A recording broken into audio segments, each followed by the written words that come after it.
Hello, my name is Kalia Simpkins, and this is my genetics discussion.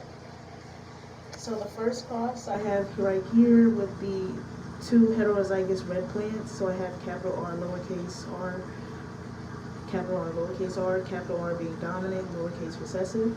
And the genotypic ratio is 1 to 2 to 1, with the homozygous dominant 1, the heterozygous dominant 2, and the homozygous recessive 1.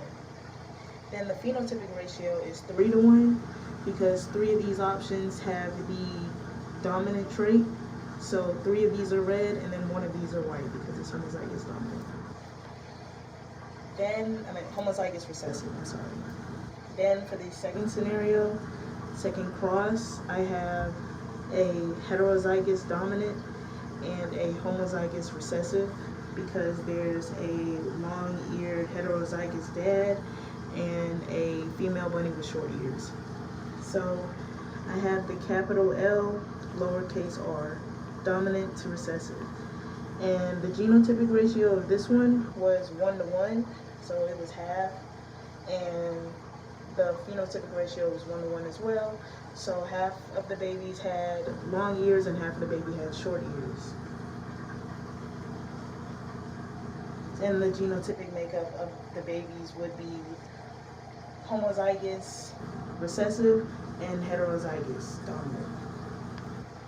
And then for the final cross I have right here, I chose scenario 2, featuring incomplete dominant trait.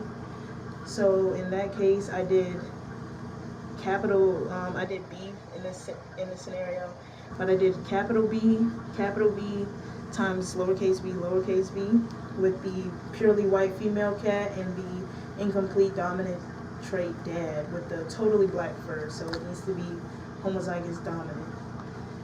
And so when I put it into the Punnett square, I got the genotypic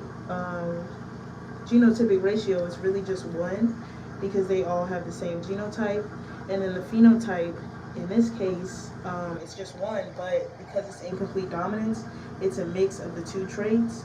So in that case, they would all be gray, a mix of the black and the white. So this is another view of my notes, and have a good day.